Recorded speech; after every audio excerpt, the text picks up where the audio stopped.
Welcome back to High Tales with the Lit Sisters. And am I recording? You recording? You are. Is this thing on? This thing is on. Was that too loud? Probably. Okay. We'll find out in a week when I edit it. Right. I have to say, also, in listening to the edit, I thought that my sound effects were really a good addition. I think it broke up the monotony of our voices.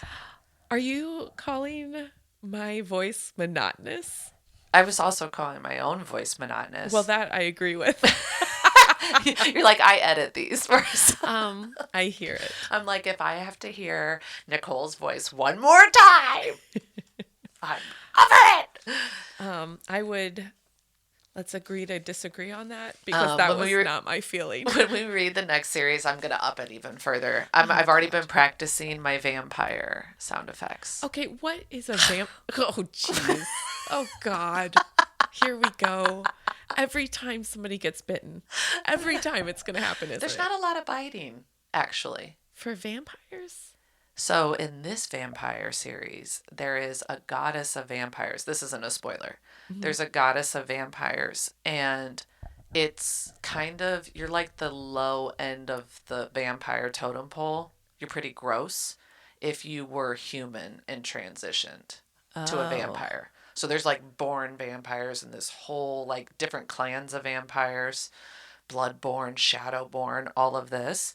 And like any of those characters that are transitioned over, you're like the scum, the other side of the tracks kind of vampires. Got it. You never really are respected. So this aristocratic vampire culture, class they wouldn't system. even want to create vampires. No, because there's some that, you know, they find out they were human and it's like, oh, well, you can never be king. Disgusting. I can't. Oh, man. Yes. Well, there goes my future. There's no dream there. It's why I liked it too. There's no dream there. I just got what you said. There were a couple of those in the last couple episodes of Onyx Storm that you did one of those, one of your jokes that I laughed so hard as I was re-listening, but I didn't pick up on it while we were talking. Good, because there's some where I make a joke and then it's like crickets and I'm like, oh, that didn't land. No. So I literally think about taking it out. No. I can re-listen to it. And I think there were at least 2 in the last episode, and I think there were at least 2 in the episode before that you did one of those little ones that in the moment I didn't pick up on it, but listening back, I'm like, oh, that was a reference back. See, that was good. That's my shtick. Yeah. My like little under my breath things. If you ever see me in mixed company just chuckling to myself, I said one of those in my head. If you see me getting too excited about what I'm going to say next, because I think I make a face that you can probably pick up that Nicole's not really listening right now. So then I just say it lightly under my breath. No, go. Like, stop me to react a little bit or something. Because I think that's what's happening. I'm like in my zone of what I'm going to say next. And I'm like, But I'm really that's so unlike us growing up that I feel like our whole family is always just thinking about what they're going to say next. Yeah. Some of us are worse than others. I've gotten better. I used to be the worst by far in our family. I don't think I'm the worst culprit. I'm still in the top 3. I will say we married into some of that. My husband, 100%. We? But we've got this comfort level with each other now where I just grew up with it, so it's not as annoying. That's true. You're like, my sister prepped me for this. Out of the top half of our family that does this, including the in-laws, I'm still in the top 5, and I'm probably the only girl. I maybe see you do it a couple of times, like any normal person would when they're like, you said something and we're also smoking weed. Yeah. So it's like, I say something and you're like, ooh, it makes me think of something. I don't want to forget it. Don't forget it. Don't forget that's it. True. So I think the ADHD that's rampant in our family is also a big culprit of it. And then it's even bigger when smoking. Yeah. We get it from our grandpa. But even guys in general, and again, I don't think it's their fault, right? Like, we've always been raised to think about what we're going to say before we say it. I've just always been really shitty at that. Men aren't raised that way. So Yeah. that's why I feel like I have a little like cue into that. But yeah, I'm probably the only girl who does. That's the narcissist side of my personality. I'm glad that there's self-reflection with this. Hey, listen, I'm a Scorpio. We're constantly reinventing ourselves. We love to evaluate ourselves and move forward and grow. Again, that's also the narcissistic side where I'm like, I'll admit my faults because it means I'm badass. So I actually had to work really hard on this because growing up with me, perfectionist, right? Yeah. I always like really was hard on myself. But also not an outward perfectionist. We didn't even know you were beating yourself up constantly. No. I think school is what really showed it because I would like recopy my notes over and over again. Yeah. So because I wanted them to be pretty and perfect and color coded. And so it was like perfectionism that you didn't see until you saw it in school.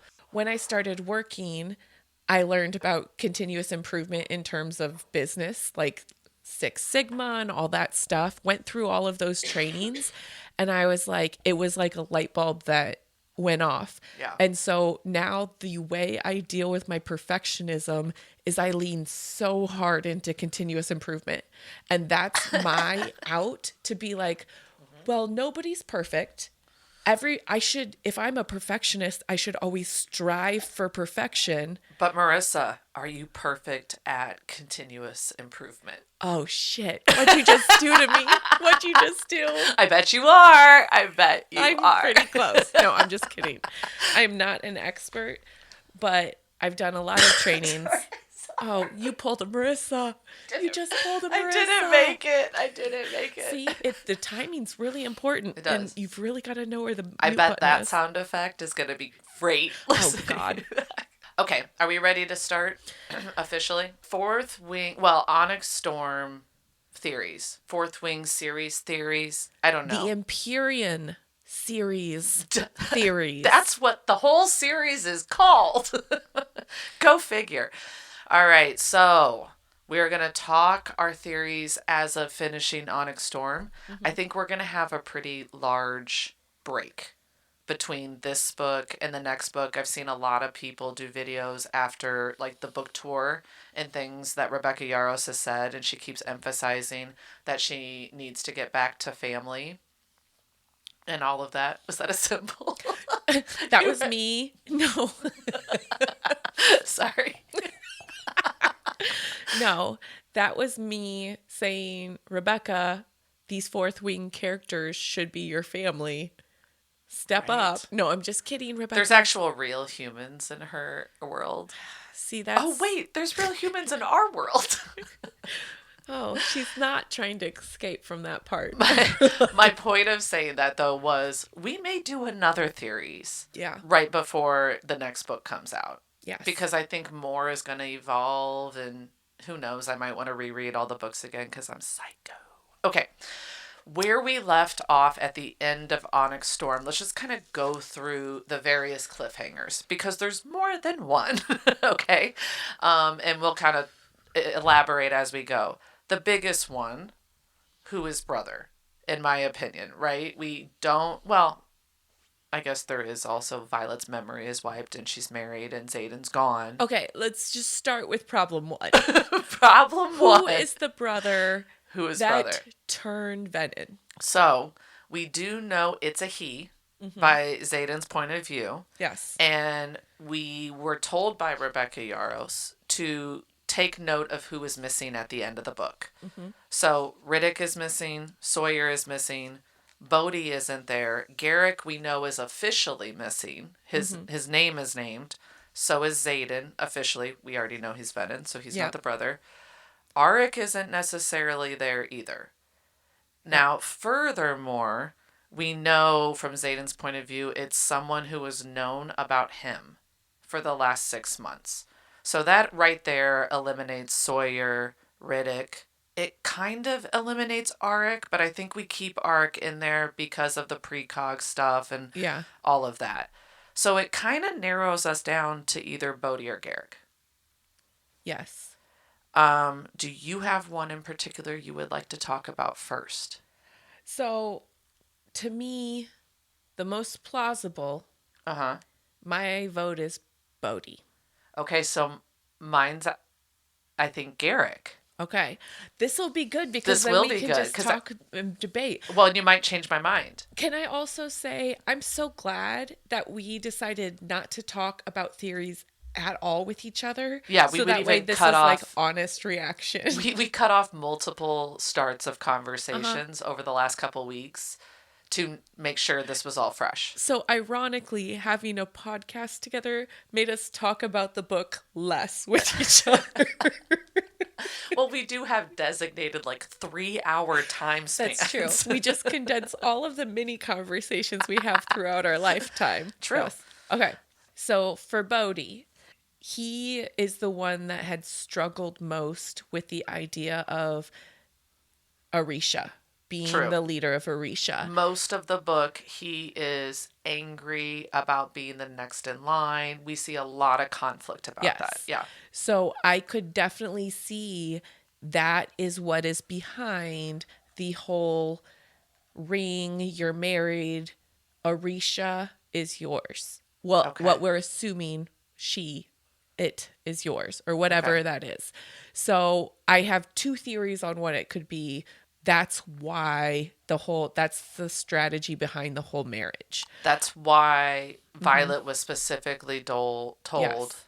like, she needed to protect Tyrandor. Yeah. Not even just Orisha, right? Tyrandor, because Bodhi has turned. I also think Bodhi is an actual blood relative that has the heir, the kingdom associated with him. I think a lot of the reaction would be different with Garrick because he would be talking about different things while he was swirling and so upset that his quote unquote brother. So you took the brother not as like using a venom term. You took it as like they've been referred to as brothers throughout the entire 3 books so far. Yes and no, because I do think he's talking about it in Venom terminology. Okay. I think he would have said brother if it was Auric, if it was Garrett, or anybody. Because he was kind of dismissive about it. Yes. So that's what made me think it wasn't Bodhi. Yeah. Because I thought he would have been more emotional. Yeah. But if you look at like the words, like him, like, why would he do this? He's like, it's very like emotional, like guilt ridden, all this stuff. I think he'd be thinking about different things with Garrick. So I thought it wasn't Bodhi for the exact opposite take. Really? On that Xaden point of view chapter. Yeah. I thought he would have been more worried about Orisha, about Tyrandor, about the people, that he knew what he was risking based on the fights that they had throughout the book as well. I thought he would have been focusing on that, and because he wasn't, I was like, oh, maybe it's more a friend than a family member. That's interesting because one of the reasons I thought not Garrick, because he didn't talk about the impact of like on Imogen, on like, because that's true. So I was thinking like he would have said something like she's going to be devastated by this. Because his was more about him, it makes sense that it's Bodhi. Yeah, because Bodhi doesn't have any significant other. Yeah. He's all business in terms of leading the squad and everything like that. Yeah. So you don't really hear, like, Bodhi doesn't have a personal life. This is his life. That's why he's so upset about being the heir. So to help you out a little bit too, Okay, because I do have some notes here. We already talked about how he's mad, he's next in line. In that like whole end battle switches of point of view chapters, Violet and Tarn do see him in the wrong space. And we pointed that out in the episode. We don't know the plan. We don't know where he's supposed to be and where he is to know if that helps or hurts your argument, in all honesty. But they didn't see him in the right space when they were on the way to Theophany. And Tarn told her, we all make our own choices. Yeah. So it was almost like alluding to Bodhi had there's a a bigger choice. choice there. Yeah. Or that Tarn knows something, like the future of something, or even that his location meant something. Yeah. Imogen sees an injured dragon after Garrick jumps Yeah. that last time. We don't necessarily know it's Bodhi's, but maybe that was Bodhi's dragon because she saw Bodhi like throwing up right after that. Yeah. Which leads to like the desperation to Yeah. pull, possibly. Well, and he always talks about how he's like his unusefulness in general. The last scene we saw him, he couldn't counter theophany. Yeah. And So he was carried away against his will. Yeah. And Rebecca Yarros has always said you turn out of desperation and a need to like help, right? It's you have to, and you're not enough. You're not enough. Maybe his signet only counters venom if he is venom. Ooh. Or maybe it will. Maybe he doesn't know that, but like it would. If you're trying so hard Yeah. to, like, if you're venom and I'm fighting you and I'm trying hard to physically fight you, but all I have is to try to counteract and I draw from the earth for my power and it works, he would keep going. And Xaden's shadows were gradually more and more and more powerful, and his intentions. Remember, he was able to break Mira's shields. Yeah. To read her intention when she found out he was venom. I'm even more convinced it's Bodhi now. Okay. Reasons for Garrick. Okay. I still go back and forth on both of them, and it's funny. You'll watch reels online, and people are like, "It's Bodhi." Anybody who's entertaining anything else is fucking stupid, and I'm like, I don't really see it. Anyways, Garrick, the desperation part, right? He can't walk anymore. He's been walking back and forth. Yeah, he's dead. He can't do it, and he's like, I better fucking do something. Remember when he's walking out? Xaden says he saw him struggle and called him a friend. When we were in Xaden's point of view. Yeah. He said he saw him you saw me struggle, and he kept calling him friend. So that was why I thought he wouldn't have called Bodhi friend. Yeah. He would have called Garrick friend, right? Or someone, else. Garrick has been his right hand the whole book. Yeah. Maybe he had to turn to stay with him as part of the plan, even, right? Like maybe there was even some foreshadowing there. Yeah. I will say that would be the most, I think Garrick turning would be the most emotionally impactful. True. I agree. Because we are closer with Garrick. We've learned more about him historically. He is more interconnected into a lot of things. I also thought we know both of his signets. We don't know Bodhi's second signet. I find it odd that we would find out with him being venom. I think it would be more his second signet would come into play to save them.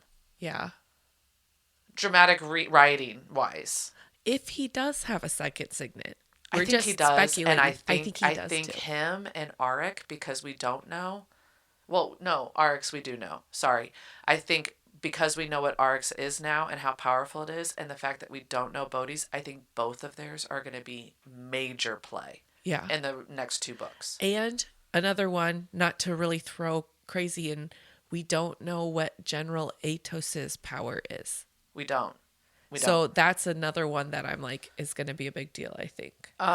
Okay, so now I would like a crazy ass theory about who brother is.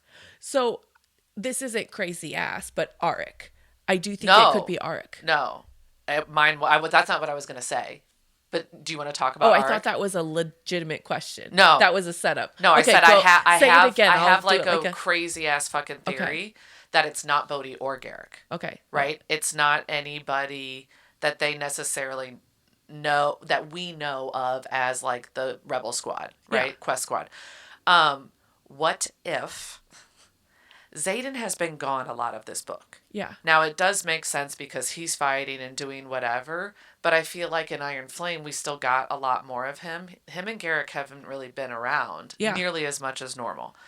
What if Naolan didn't die. We've talked about this as a Yeah. possibility, and that maybe he turned to save Brennan Yeah. in one way, shape, or form.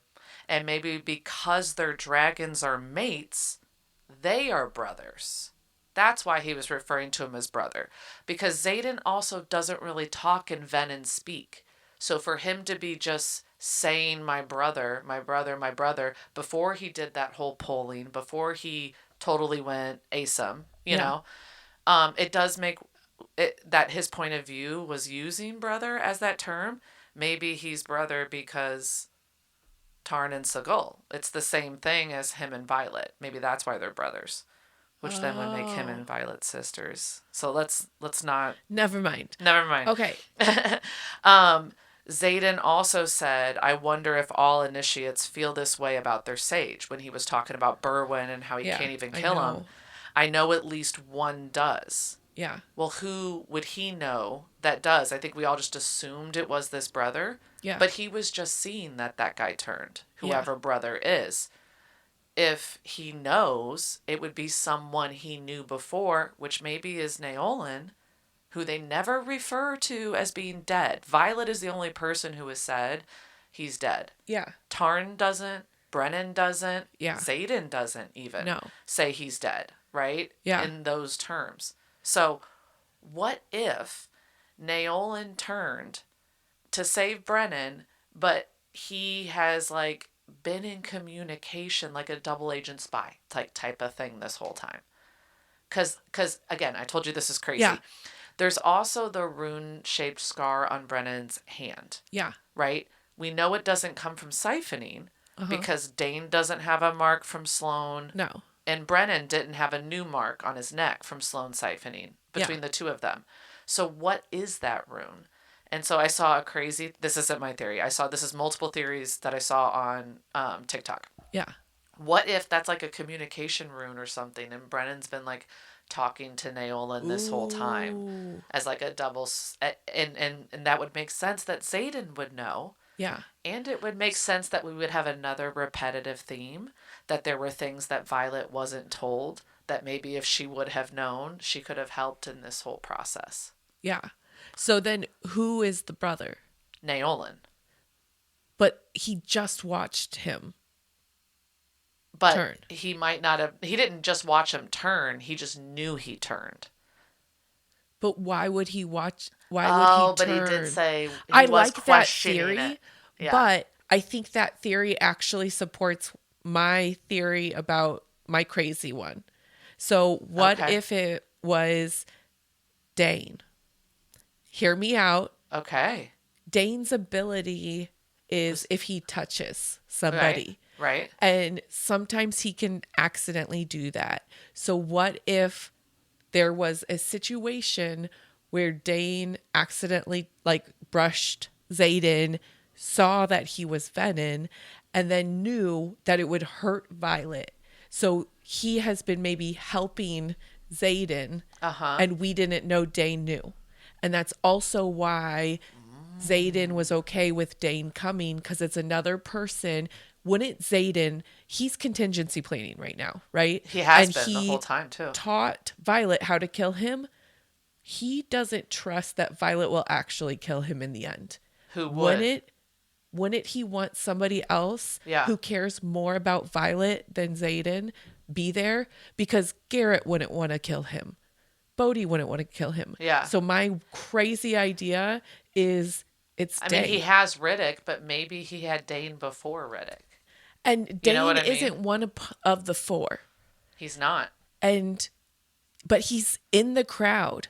And Xaden can read his attention. That's a theory. It doesn't have to mean Dane's the brother. That could be an underlying theory anyway, that Dane knows more than we think we know. It also makes sense as to why he was like totally cool seeing Imogen turn stuff to stone and Garrett walk.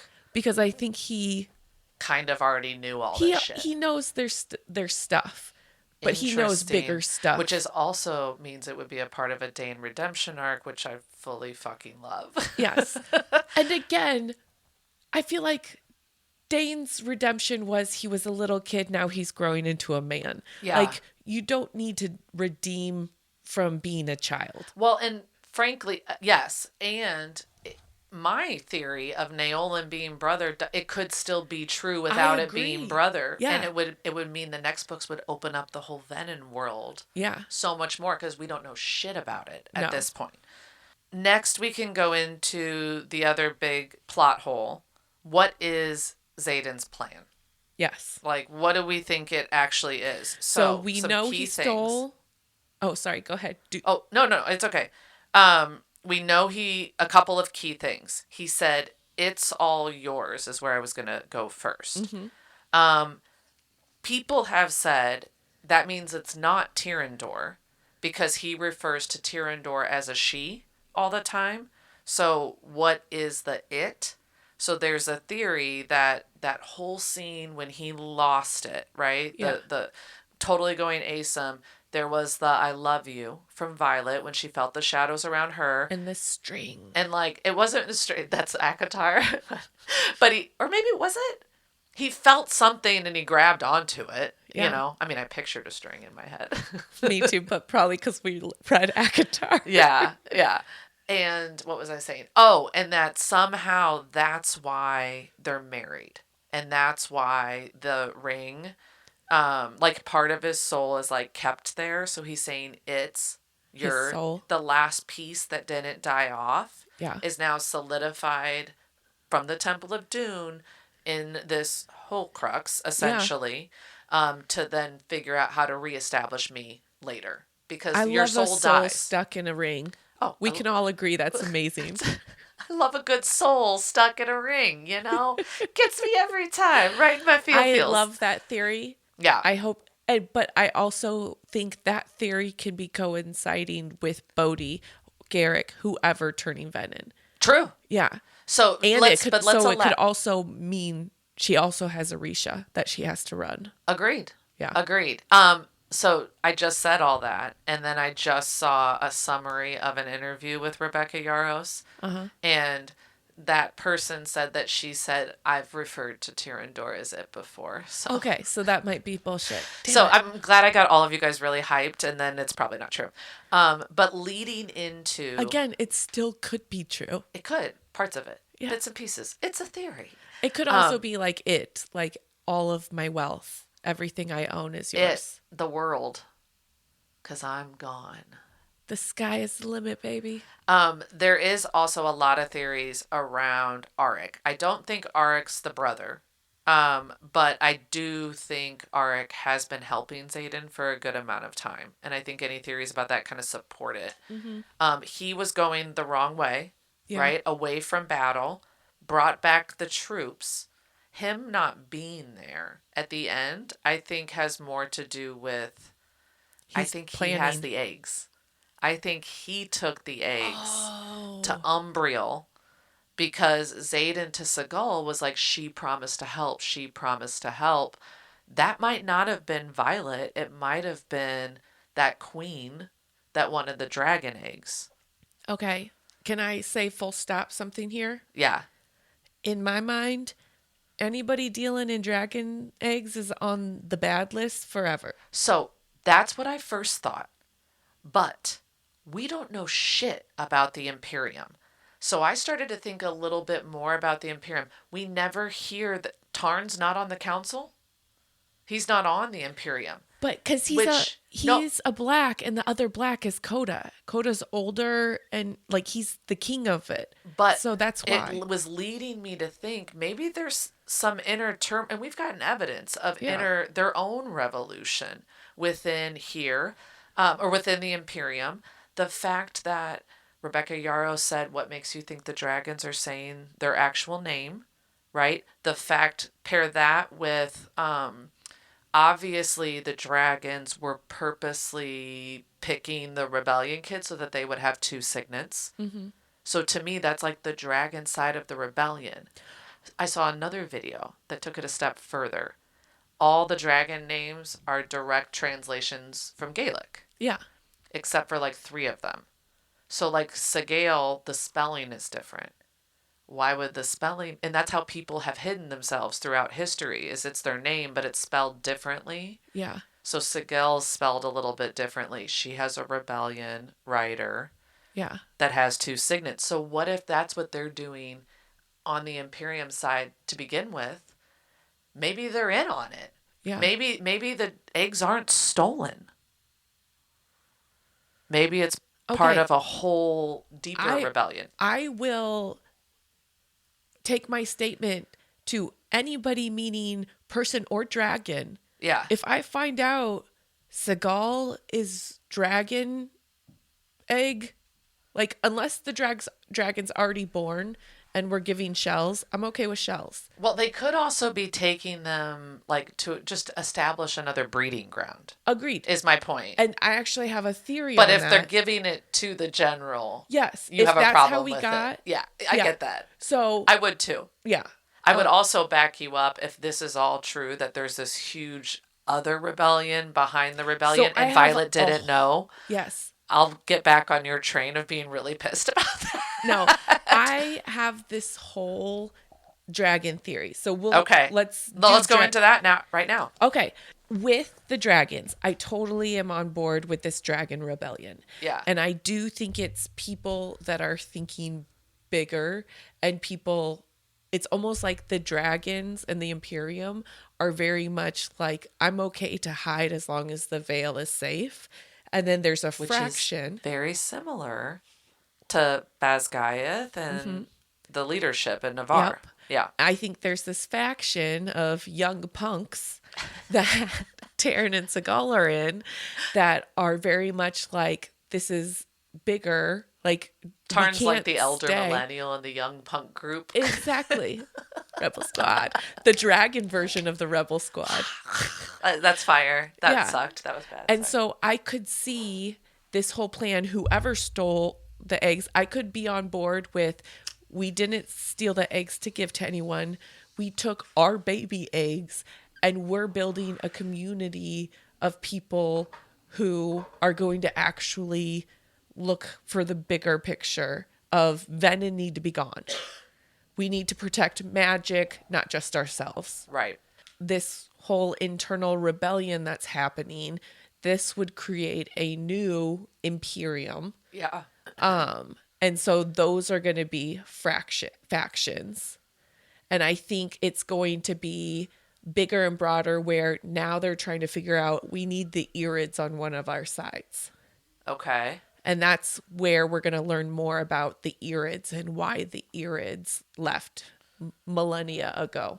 Well, and I don't really think so to suck onto the Irids a little bit. I do think the rebellion aspect and that there is more dissension amongst the dragons that we don't know about is very, very prevalent. Yeah. For sure.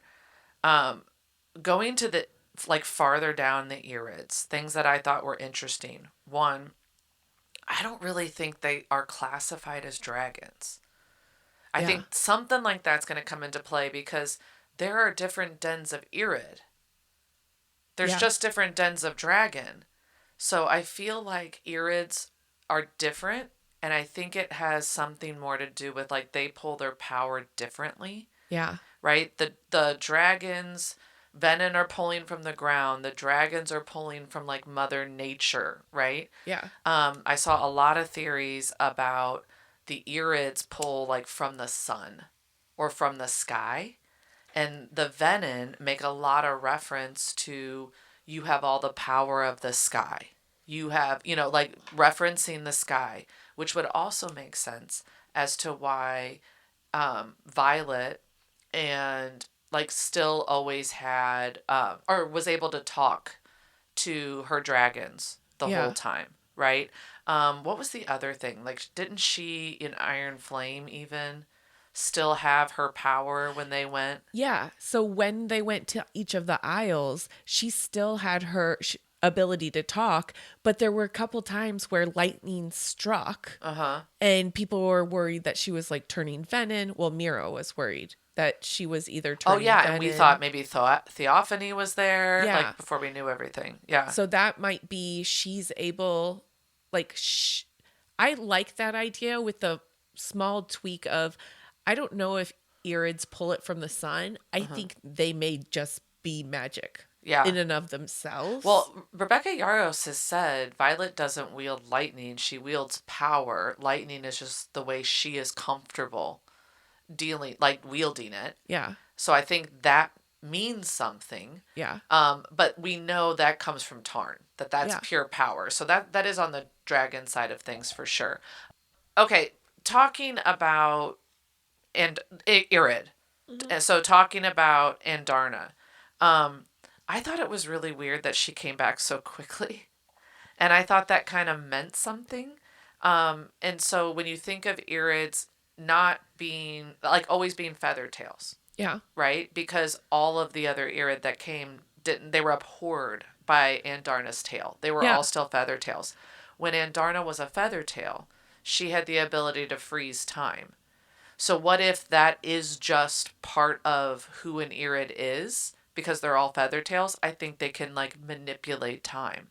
So maybe Andarna really was gone for years, but Oh, it really only felt like a month or two that's to interesting. them. Which that doesn't really feed into all of our other theories, but that struck me odd Yeah. that she wasn't gone very long at all. So I have a theory about that. Uh-huh. She's a teenage punk. She just changed her No, mind. I think it probably was one of those things that Andarna probably felt the loss of Violet also. Yeah. And I think she probably went there, and she is not bougie. She is not elitist. Yeah. They are very much, oh, we are peaceful. We're peaceful. But if you look at their actions, it's actually pretty cruel. It reminds me of the Smart Island where they were like, yeah, it looks beautiful on the outside. Yeah. But there's a lot of cruelty in how we got there. Right. And the cruelty is this whole group of people who is rumored to be able to take down this whole race of venom that can terrorize the whole country. They just go disappear. Yeah. And they're just like, figure it yourself. We gave you this itty bitty ward that pretty much covers half of a country. Yeah. Figure it out yourselves. Well, and I do think there's something to be said with that they left the Criterion, they left Andarna, and Brennan in the first book. No, wasn't even there until the second book, right? Yeah. Anyways, he said there's something that killed off the Venom 650 years ago, Yeah. and we're actively trying to figure out what that was. Yeah. I feel like it has to be It has the to Irid be. in some way, shape, or form. Something to do with them, with their Yeah. power, with who they are, with what they possess, whatever. And Andarna, I think there's more to that Criterion. I don't think she was just left as a test. Yeah. I think there's a lot more. Well, even if she was just left for a test, I don't think she would have the patience to deal with that arrogance, And Yeah. like, she would be like, you're just sitting here hiding. I'm going to go save the freaking world. Yeah. And I think she would jet. Yep. She would get That's the information she needed and she would violet it out. That's very true. I do think Andarna also broke the bond between Tarn and Segal. We don't officially know that in the book, but I think it's a pretty obvious I think so too. theory He's because mourning. Tarn's sleeping. Yeah. He's too exhausted. I think he's recovering. He wouldn't need to recover normally. And Zayden's not there, and that's the only way he would be able to leave is if that bond's broken. And I think in Segal's conversation back and forth with him, that's what she was saying. Yeah, I agree. Is that he might not like it, things like that. Why did they wipe Violet's mind? There's so many theories with this, but this is one that I hope you have a good theory because I don't have a ton, right? Yes. So my first one was like, maybe it's to keep her safe from the plan in some way, shape, or form, like the dragon eggs being stolen. Maybe that's part of the plan. And she's smart enough to eventually figure it out. I think that's kind of lame if that's what it is. The one I saw recently that I thought was interesting, when she told Riddick, when Riddick's like, what's your line? Or wait, what's my line? That was Aiden. And she's like, when he hurts me or another rider or his dragon. So maybe something that happened in the 12 hours qualified as that line, and she needed to not remember it because then that meant for the whole plan to work. to work. So I do think it's associated with the plan, right? Yeah. I think it was strategically done. So one, she didn't know that anybody other than Zayden is Venom. And two, I think everything is hinging upon the fact that Violet will do the right thing even if she doesn't remember the plan. Right. And so she is strategically anonymous so she doesn't let other people know what is So happening. I feel like that it also has to kind of be with Zayden then. Yeah. Because Zayden is the only person that she would waver Yes. from. Yes. So I think Violet or Zayden found Violet. They went and hatched a plan. Uh-huh. They got married, and then they knew that more because Violet Saved a soul in a ring. And yes, and Violet has historically been like a moral compass. Yes. Again, oh, I can't say that. Future Marissa. Remember the compass. Appendix, everybody. We're going to talk about it later. But like she has been historically the moral compass. Yeah. And so I think it would be really cool if the next book really went into she's ignorant of what's happening, but she's actually playing out things that she knew she would do. Well, and in what certain if like circumstances. Auric was able to tell them? Yeah. The and so only it's kind of like Doctor Strange, like Yeah. which path? There's no path. And it's like Auric's like there's one she can't know. Yeah. Otherwise, every spot that she finds out, she goes to Zayden. Yeah. And she saves him instead of the world. instead of everybody. And the only way we can save everybody is if she doesn't know. That definitely should be part of it. Then holy cow, Auric is powerful.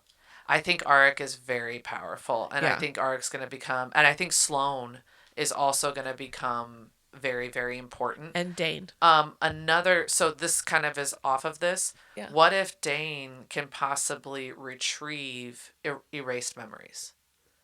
And that might be or might not be part of the plan. Like, what if it's not part of the plan and Dane can, and then Violet finds out, and it's like, I wish she wouldn't have told me that. That would be awful.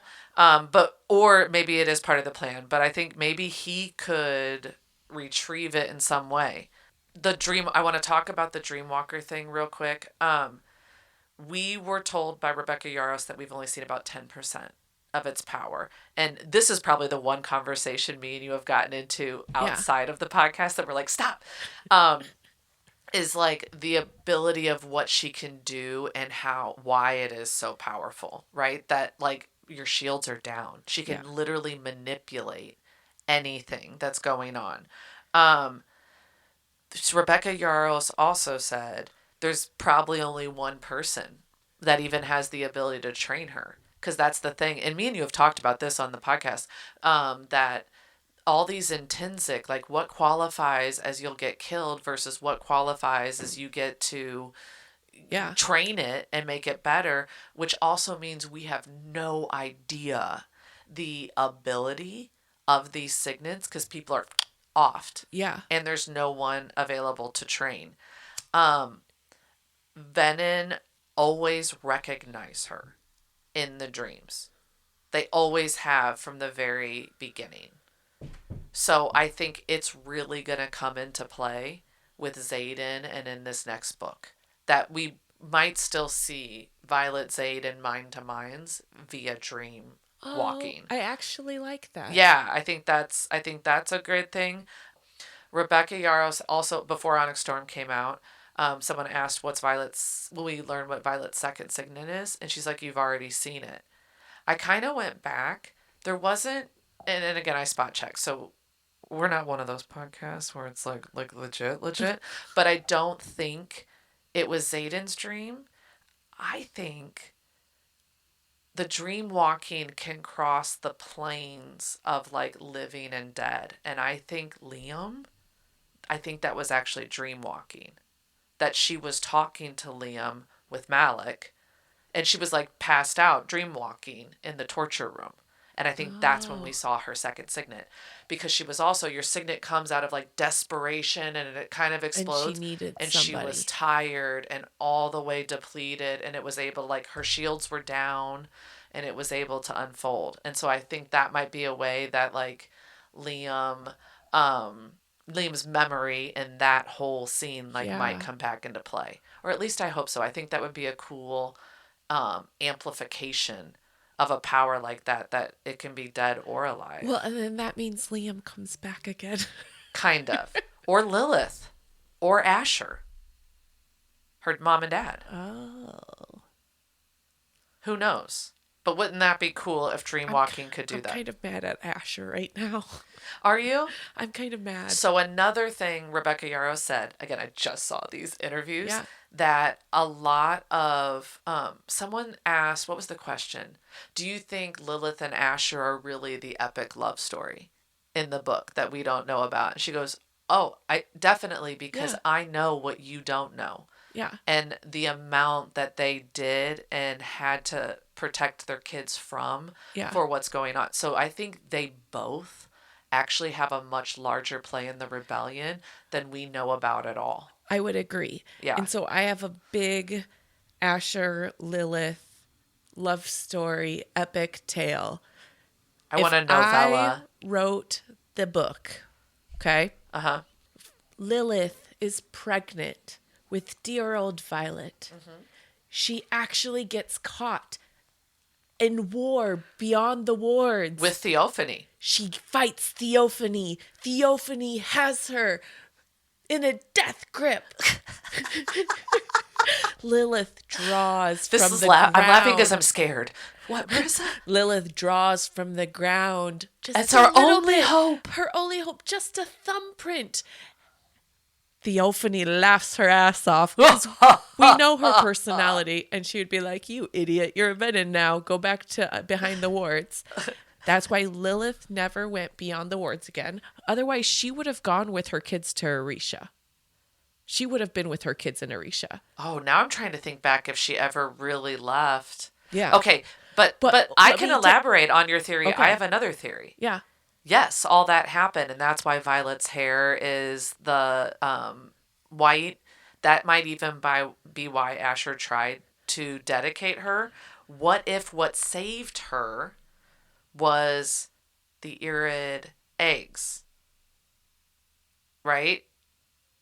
So, let me elaborate. Maybe the obsession with the venom, with the Irid, have to kind of do with all of that, which also makes sense that where did they go first with the head on the platter? Deverelli. Remember the extra gift?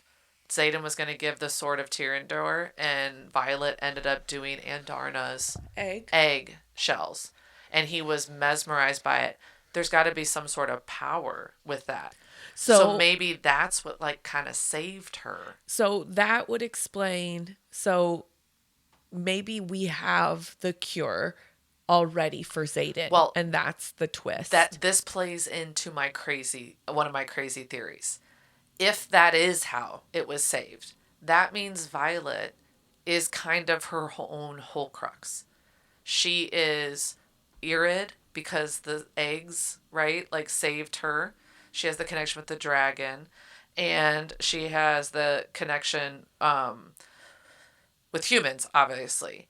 And the way that kind of all came together in my head was like, she's the one who always has talked to dragons.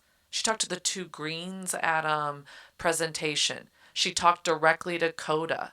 Yeah. And they all listen to her. Yeah. So, like, what if she is like dragon, right? And as part of that, she's got all of that together. So that is also one more thing, real quick. Tarn said, remember, I know who and what you are. So, like, what if she is the answer? I totally agree with she may be the answer. I have a different perspective on how. Yeah, I think because she, like, in the womb, her mom drew, she is part venom. And then I do think whatever the cure that Asher found, whether it's Irid eggs or whatever it is, that is in her system also. So she is the cure Uh-huh. in and of itself. But I don't know about her being part dragon. I just think her being the cure would be enough for her to be able to go and Or just is respected amongst yeah. dragons, right? So my crazy off theory is not only is she part venom, Uh-huh. but since she was partially dedicated, she has some powers within Like her within that the are gods. dune. So she is part venom, part human, like, and so Part she's drawn god, exactly. part Irid. And you know how it's kind of like the world is going to open. Those are the big fantasy moments. What if the world is going to open is leaning towards the gods, and the gods are actually pulling some of these strings? That too That actually crazy? makes more sense. Let's merge mine and yours Yeah. together. And And that the Rebecca, eggs are part of the Irid eggs are part of the cure in some way, shape, or form, but she's a broader cure because of the god, the dragons, or the Irid. yeah. And what else did you say? I forgot. So The venom. yeah. Venom. So She's she's all. part venom, part cure, part like god, or like messenger of the god. Ooh. Which would also make sense the who and what you are Yeah. because of the Dune aspect. I like that. I like that a lot. It would also all of this makes sense because the Venom are obsessed with the Irid Yeah. and Andarna in Yeah. general. I think let's talk about the gifts.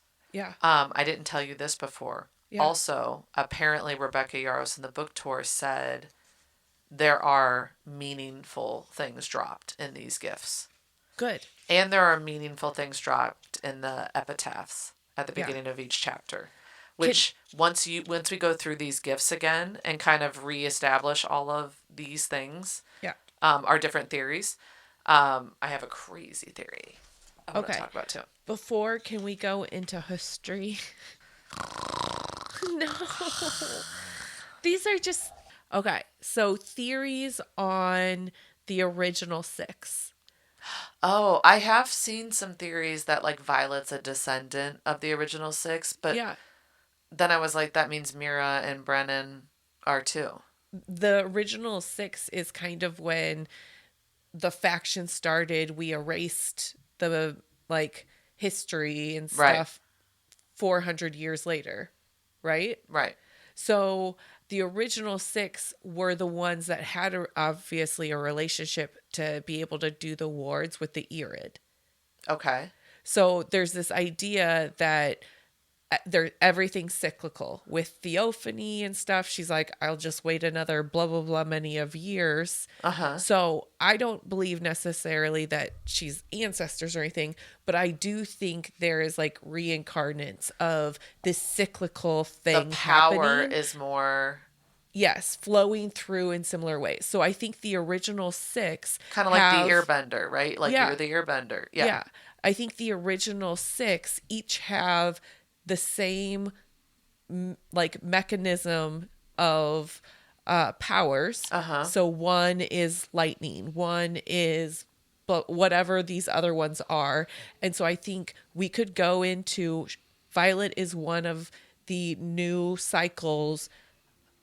I think Zayden is one also. Yeah. I think there's other like key ones that we'll find out that are these like super rare, but that's how everything will be around this whole idea of the original six finally making the right decision and saving the world. Oh. So Andarna being left, all of that is like the resetting of Yeah. the game again to see if you finally get it right. Exactly. And so each one of the six dragons Yeah. needs to have the corresponding power. Right, We finally have an Irid back after thousands of years. That's because part the of corresponding power was born. exactly. And so what is I mean, obviously Zayden is one of them. Yeah. And I think that's why that person counteracted because if like we need the six to be writers, Right. not Venom. Right. So this Which also makes sense that Naolin is alive and is Venom because Sloane is the answer to him. Yeah. And that means also there is an opportunity to have the Venom side completely take over with the same corresponding That's what they're all talking powers about. and Wyvern. Once every century, we get an opportunity Yes. where an Irid is around. Right. And bonded with a lightning wielder. And we've already had the shadow wielder turn. Yes. We just need to get different people to Exactly. turn. Which we also already makes sense. have a lightning bolt person. This also makes sense as to why they had to wipe Violet's mind, because maybe in every single situation she turns to save Xaden, which gives them the final piece. Ooh, I like that. Yeah. And also why, because Xaden's been off doing things Yeah. that are off. Obviously, there's just based on the conversation he was having with his sage, we know they have more of a relationship Right. in that final scene. Yeah. And so I think I like the idea of Xaden is like, I want to protect her heart and soul over anything. So he's actually manipulating that side to lose and setting up Violet to be smart enough to figure it out to win. Yeah.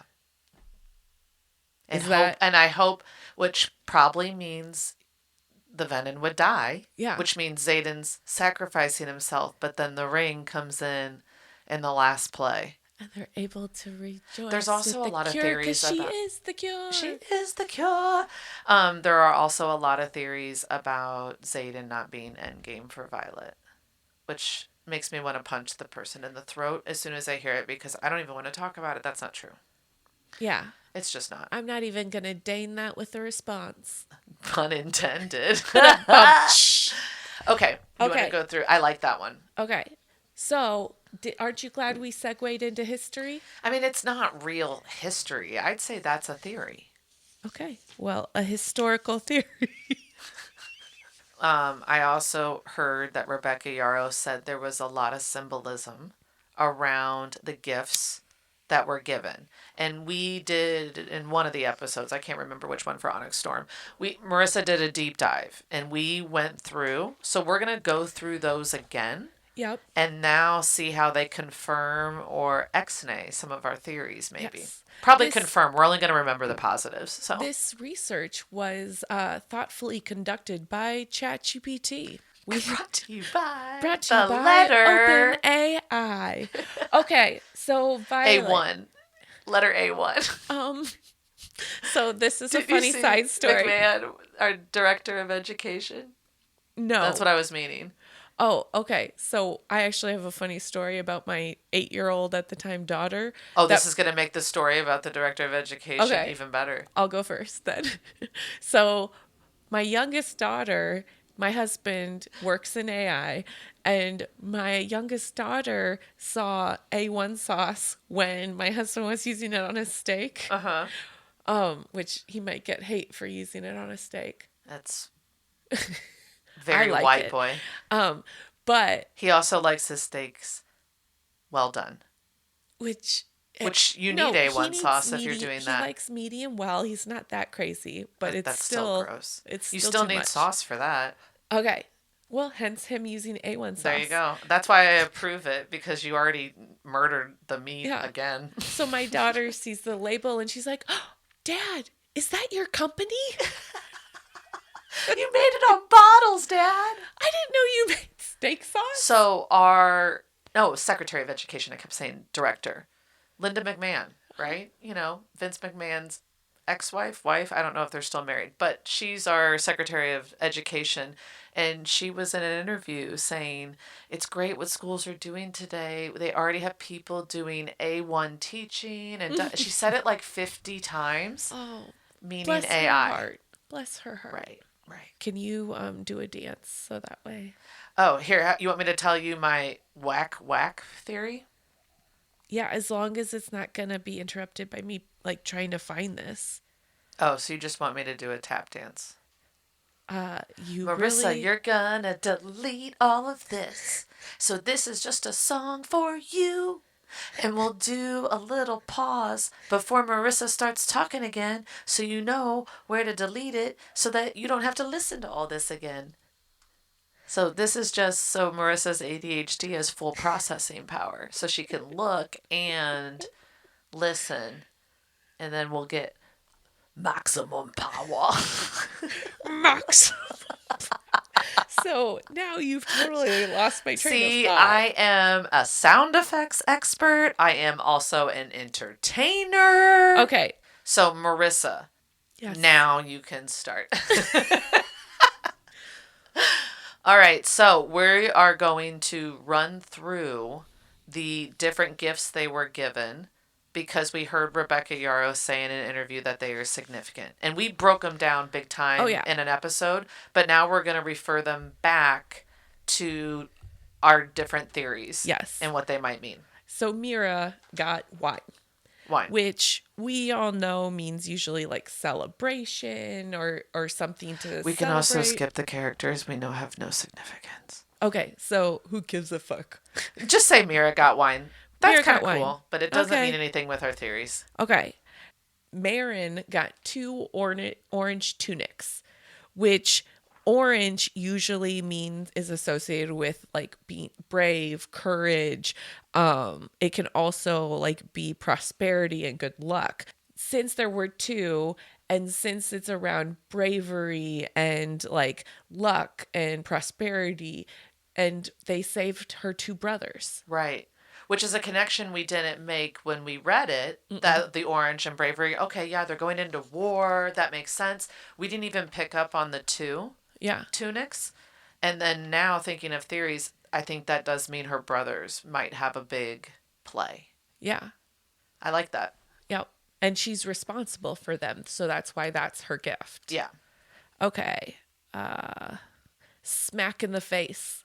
Dang. So that is, a breaking of an illusion, a wake-up call, his transformation. So Dane has been through a transformation. Mm-hmm. This also goes with his smack in the face is what is best for society / Violet, not necessarily what is the right rules. Okay. And this could play into my theory about Dane being Venom? Or at least being in cahoots historically with Xaden. Yes. So his smack in I think it's confirmation, maybe. His smack in the face might have been the moment. The moment he's like, okay, I have to save Xaden, even though he's Venom and everything's against the law. Which would make sense if there was a whole side story going on there and he found out. He would be internally very conflicted. Yeah. And that was the wake up. Even if he's not Venom, that part of it, just that he's a part of that larger plan. Yeah. Yep. Okay. Okay. Next. Bucket. Oh, God, this is heart-wrenching. Garrett got the rusty bucket. The rusty bucket with holes. Right. So we actually found out about his bucket before we knew about his ability to walk. We did. So I think a lot of that is also he carries things back and forth. Right. And I remember you saying the rusty bucket was a sign of ineffectiveness, neglect, inability to be resilient, futile efforts. Yeah. Which completely explains where his mind was when we last saw him. Yeah. So could be confirming that he was desperate enough to turn Venom, or just could be foreshadowing that he was going to be in a very desperate situation. And now his best friend and leader are gone. Yeah. So, that could go either way. Yeah. But definitely has shit ton more meaning. Exactly. Now. Oh, yeah. Okay. So next was Arik. And he got a broken mirror. Yes. But not only that, when he got it, it made him bleed. Yes. So we also have that. I forgot about that part. So when we talked broken, obviously there's a lot, 7 years bad luck and stuff. So there's a lot there. But it's also like shattering, like appearance or fractured parts. Which we thought that was him taking, like being him, like coming out as Cam. Yeah. Essentially. But I think it's more about his power. I wrote down that you said it's an irreversible change. Yeah. So, But I also think now looking at it, it might be about his power. Yeah. Like he sees pieces, but he's the only one that sees the whole mirror. Ooh. And it's hard for him to be in all of these places, but that he can see all of the different worlds or options. Okay. He's the only one that can put everything That together. can actually put it And he together. might have to sacrifice his own blood for it. Is that what the blood? What did the blood symbolize? I mean, blood is just red, hurt, injure. Like, So, what I took from that is one, fractured mirror is irreversible change. So, that could be a sign that he turned and he knew for 6 months and we didn't know he knew, which also makes sense because now we know he's precog and yeah, all of that. Um, there is also in Greek mythology, you trap souls in in a mirror. mirrors. Yeah. So maybe the mirror comes into play when it comes to finding Zayden, restoring his soul. Maybe his soul was trapped in there because I do think it's pretty obvious Auric is in on what's going on in one way, shape, or form. Yeah. Whether one side knows more of what he knows, but he's made it pretty clear through Onyx Storm that he was playing chess and everyone else was playing checkers the whole Yeah. time anyway. It's really So embarrassing. he could be by himself, just moving these pieces. Who Yeah. knows? Or with It's the really kind of gods. embarrassing. He's a first year. I mean, Jeez. woof. Okay. So the glass box. Zayden is next. Okay. So glass box, like transparency, hidden depths, like there's also containment and protection, Uh-huh. the illusion of freedom, but then there's black specks in that box. So there's like hidden flaws, corruption, imperfection, obviously him turning venom. Right. Now looking back, I would also say there's a lot of negative space in terms of opportunity Uh-huh. in that box. Maybe there is like, hey, this corruption's really, really small. You can keep it really small. Yeah. Any So feedback on to me, Zayden? the glass box doesn't necessarily give us input on his plan. It just gives us confirmation of current state. Or maybe it's just opportunity. Fill this box with anything. Could be bad, could be Take the good. dust out. This is me just being really optimistic that the world all rectifies Everyone and will be Zayden safe. becomes human again. Yeah. Okay. So, next was the compass, the broken compass. Okay. So, guidance and direction, but being broken, it can be loss of direction or feeling loss, which we can all admit she has felt a crud ton of loss Yeah. between not only Zayden, but when Andarna left. Well, and I think now it symbolizes the loss of connection between, Yeah. the bond. Yeah. They can't talk to each other. There's also a lot around like the moral compass. I don't know, track of where you are. As compasses do. You know how compasses usually work. Okay. Then good old Riddick got a kiss on both cheeks, Yes. which just means affection and like good luck. Yeah. So he's just blessed by Oh, I also have the a god of nice luck. good because we thought maybe he was gonna die Yeah. or something. Like everything's going too good. Rebecca Yarros, it could be an offhanded comment, but she did when talking about Riddick. Yeah, you're gonna get to see that more over the next couple of books. So it means like he's gonna be Riddick's around safe. longer. Thank God. Let's hope. Let's hope. Okay. This is the book of Riddick, by the way. Oh yeah, Onyx Storm. for sure. Okay. Gifting a gold necklace with a ruby. So there's This was a Cat, lot. right? Yeah, cat. A lot of wealth, status, power, a lot around, desire and love with the ruby. But a lot of it is just like power. Huh.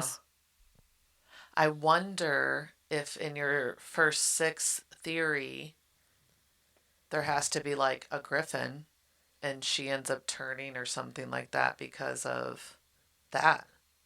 Oh, If it's just power and power hungry and she's a little, yeah. desperate right now. We don't have a lot of theories around Kat, which I do think is a mistake because I Yeah. think it's pretty obvious she's going to be a main player in some way, shape, or form. Well, I mean, she's next in line for the crown. Uh-huh. I do think she's going to be a major player in the future of like human existence. Well, and we're in none of our theories are we really we're only really talking about two of the three sides. Uh-huh. Right? The story, the fable is that this was three brothers. One bonded with dragons, one bonded with griffins, and one was jealous and pulled from the earth. Yeah. Right? So the griffins have to have A a play counterpart. in whatever dichotomy is going on here. Yeah.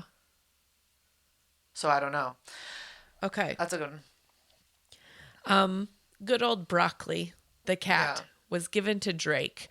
We don't really know anything about Drake's future. I think this is just you're going to be Mira's boyfriend. So Rebecca Yarros also said something about that. Like, is there a future there? And she said there's definitely tension. Mira's just got to get over her urge to want to like punch him in the face. So it'll happen. So they might just be a continuous sexual tension kind of build, which I'm okay. That's kind of a cool background build. I think the fuzzy cat is saying that it's going to be a good cuddling sesh. Aww. I It's like going to that. finally soften Mira. I like that. Okay. We don't have to go through. Does anybody else have into our Oh, theories? no, the last one is Traeger, and we already know we his don't want to fate. talk about that. Okay. I just yesterday saw, this is not my idea, and it doesn't really have anything to do with our theories. It would just be really cool. Crazy idea that I think is fucking genius that I want to talk about. I'm going to start with the shock value. Okay. And then I'm I'm gonna explain. so ready. Wait, no, hold on. Let me get extra ready. Wait. wait. I'm ready. Perfect. Ready. Okay. Jack Barlow Ugh. is Violet's half sibling. Hear me out. The guy says in the epitaphs, Cecilia Newart, who is Jasinia's mom, we're assuming, she is listed as the scribe. It's not the scribe, it's the curator that documented the rebellion, meaning the one who was lying about what was going on. So in the epitaphs, Cecilia Newart is in there, which is Jasinia's mom. Yeah. Which probably also would come into play. So who would be another scribe, another curator that's very high up that would know each other? Asher and her. Asher, I think it was in either the journals, General Mom's journals, or what have you, but they referenced having lovers before they found each other. So possibly there is a love child there. Jack Barlow, possibly. Also, what can confirm that? Jack hated Violet from the beginning with no just cause. He's not a marked one, so he doesn't hate Lilith for No. whatever reason, but he always had it out for her and always wanted to kill her, which is actually not really good play. Yeah. When the general of Basgiath, that's her daughter. Yeah, it's really weird that he hated not only Violet, Passionately but hated her. also the Relic kids. Both of It them. was usually just the Relic kids that hated Violet. Exactly. And from right away, he hated her for no reason. So, also another thing that pointed it out, Asher was the only scribe that researched feathertails. So Yeah. he knew the most about feathertails. No one else really knew anything. Jack Barlow knew about feathertails at the threshing. He was the one telling Violet that she doesn't have claws, that they chose to be nonviolent. Like, he knew all these facts about feathertails. So how did he know those facts? Oh. There was a lot more in that. But I was like, wouldn't that be an interesting twist? That's a lot that I hope is not true. I hope it's just You hope. Well, it would also. Venom in general. They Theophany tried to kill Jack when she was there, and we thought, oh, he just knows things that they. What if this is part of it? What if it's bigger than that, right? Yeah. Like, what could he possibly know as an ASIM that would take all of them down? Yeah. there's some sort of connection there. Maybe he's kind of the answer to Violet or Why would Mira or it be Brennan. the same age? Means he had 2 pregnant women? I don't think Rebecca would do that. They are the same age. So that does, well, If they had this epic love story, Asher wouldn't cheat on his wife and true. impregnate another woman. It's a theory. Okay. And I No, said fair. it was crazy. No. It was one I heard that I'm Oh. like, ooh. Oh, that makes my stomach hurt. Yeah. I also didn't realize I do that. think there's a different reason why Jack hated her. Uh-huh. And I'm like, I wonder if it's Jack came in as a Venom Venom already. And maybe Venom aren't just born by pulling. Maybe Venom are also like made as babies. Ooh. I could see Jack pulling before, and maybe there's a longer, like, family history with Venom, like alliances like Panchek that Yeah. we don't know about. That's another thing we didn't talk about. What son did Panchek give Berwin access to? Well, we assume it's Jack. But if if Panchek would know that Jack's not there anymore. So Panchek doesn't have access to Jack No, anymore. they got him out of there. Garrick took him. I know, but this is back at Basgiath. Yeah, but the Basgiath, the Orishan writers and those guys still have Jack at this point. No, he's dead. No. It hit the chest. Okay. It hit the chest. Not his chest. Got it. The chest. God. Yeah. Too And then many remember, he was like, get him out of here to Got Garrick. it. Okay. And so he took him in the chest somewhere. So he was like, you're the only reason. And he's like, I have other means. And then stabbed his dragon. Which means it might even be Garrick, because wasn't Garrick the one that took the box? True. So he might be like, I already have my son because Garrick turned. Yeah. Between Xaden or that, or it just leads to a deeper, like, traitorous relationships or alliances even, right? Yeah. Like, Panchek, how long was Panchek working with the Venom? And are there more? It's probably not just a single offense. Yeah. So maybe there's all kinds of... Like, what if General Atos is Venom? Well, I think Varish and Atos, what if they're siding with Venom? Like, I think the introduction of Panchek at the end, he's not Venom. He was just working with them. Yeah. I think Varish was. I think Atos was. But the why, we don't know the why behind any of that. I mean, with how snivelly they are, the why could be as easy as power. Venom says they will stay out of, won't be killing anybody within the ward. Kill anybody out there. I don't care. Just don't come here and help us gain power internal. Like they just want power. I would think they're not stupid enough to know, like, even if you give them more, the reason they're leaving the Barrens is there's no more magic for them to siphon. So you give them more land, more area. I don't know. Not their generation's problem. Yeah, they're one of those. They're one of those.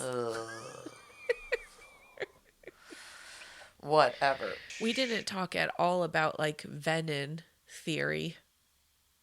Like, who is the he? The he could be, like, one of the, like, the original brother, even. Because we know Venom are immortal as long as they're pulling That's what I magic. was thinking that he was. Because initially I was thinking Naolan. But I kind of feel... I do think Naolan's going to come back into play. And I don't think he's actually dead. But I don't think he's the he. And I originally thought that. Especially Theophany is, like, 1,000 years old. Right. Was. Which, again, very anticlimactic death for what is supposed to be. It's kind of the Amarantha. Yeah.